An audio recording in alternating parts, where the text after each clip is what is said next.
Hello everyone, my name is Ricardo and I'm here to present the project developed during the acceleration from coordination in data science. Well, the goal was to suggest clients to a company knowing the market database. For that, we were given the market database and three different portfolios from companies. So the idea was to build the similarity matrix between all clients. So the company could then filter by the most valuable clients, and I could then suggest new clients for that company, thus building a recommendation engine. But what if the company doesn't know which clients to look for? This is commonly called the cold start problem. And the way I thought about to solve this was build a clustering algorithm so that the portfolio will look for groups of clients within the portfolios, and then that the centroid of that group, uh, I could transform that into a client and insert that representative client in the matrix build, so I could then run the recommendation engine. Okay, but how do we get there? First, we actually need to clean the data. So I built an ETL pipeline, which I'm going to show you now. Well, this is the repository where the code is in. You can find all the instructions, but the preparation folder has all the exploratory data analysis. So what I did was I went feature by feature, analyzing it, searching for the type of data I had, and well, you can see that all the code is commented, so you can see the decision making process behind it. So I went through, I built functions so I could then pick up those functions so I could build this ETL pipeline. But since I was working in a sample of the database, which was the portfolio, I had to expand this to the market database. I expanded it. I had to do a few tweaks, but in the end it was ready, so I could wrap it up in a Py file. You can see here, and this is the ETL pipeline which can be replicated everywhere. So moving on, the data was ready, so the next step was to build the matrix.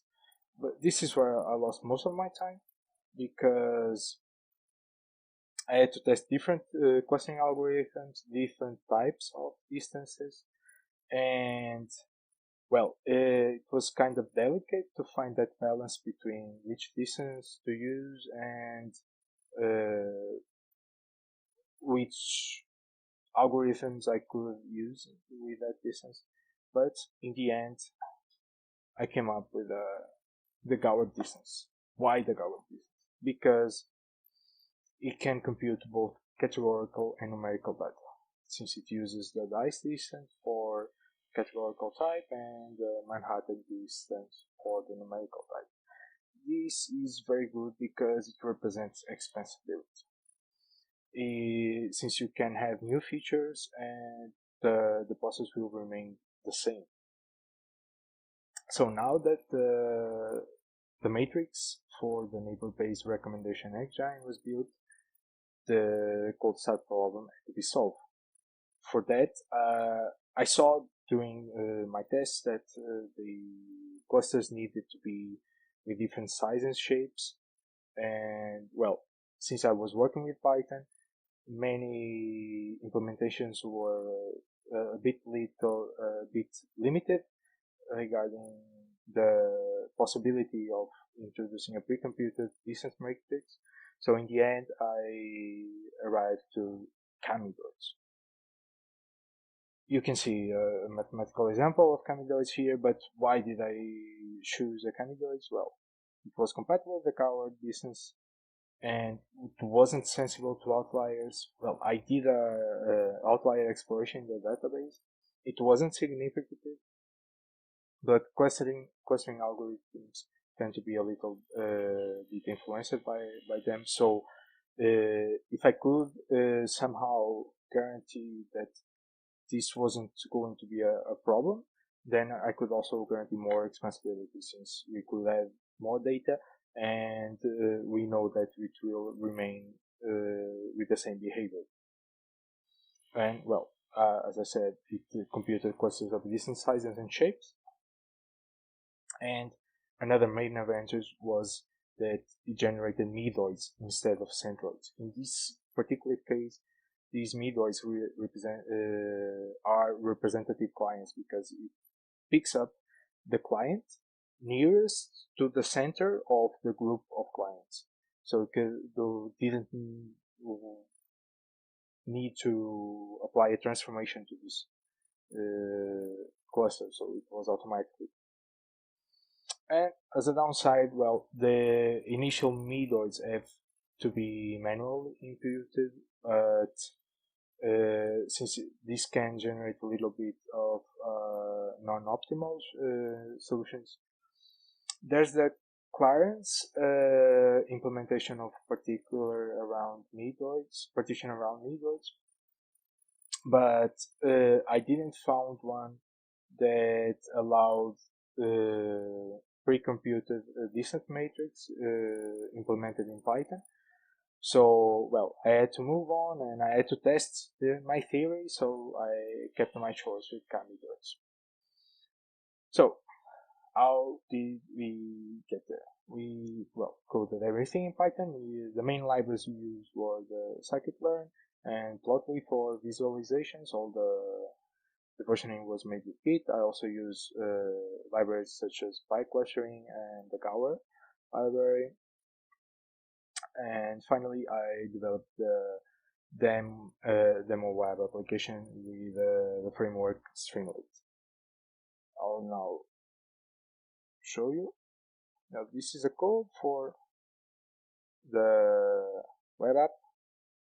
If you're interested, it's on the repository, so you can visit there. But let's move to the actual app. Well, the first thing you have to choose is if you have clients or not that you want to look for. Okay, let's start with yes. Then we choose a company. We get a representation of the database here, which you can see. Then we choose a client. Well, we have the index instead of the ID just to showcase this. And the main advantage of the gower implementation that I found is that you have the possibility to look for the n most similar clients within the database, instead of having to compute the whole distance matrix, which would result in a high computational cost. So it's also a very good thing to have. So let's move to the other option, which is we don't know how to look for. We again choose a company. Then some evaluation metrics start to be generated. I use two metrics. One is the silhouette plot, which is implemented with scikit-learn. I also had to develop a custom metric.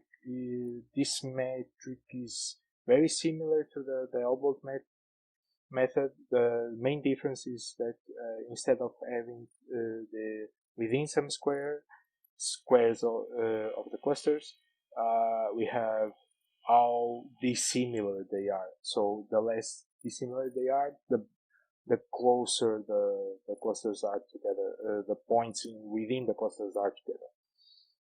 I explain here briefly how to use these metrics.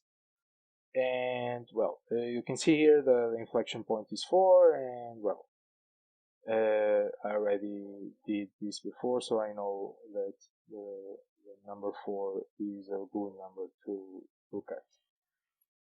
And well, I chose to do this way so the end user could also have a little glimpse of what's happening behind the scenes. So I also generated some 3D visualizations which are happening now, so that we using dimensional reduction techniques, so we could have some visualization of our clusters who are behaving. And you can see here how they look like. The yellow dots are the medoids.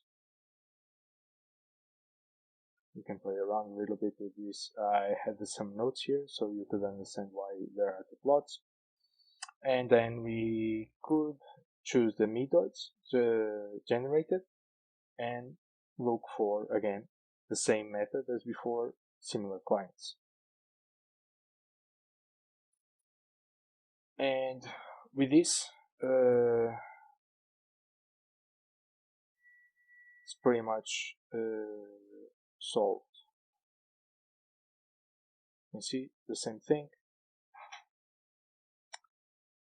Well, after this, well, I thought about these future developments, and well, that's about it. I hope you like this presentation. Thank you, and leave your comments.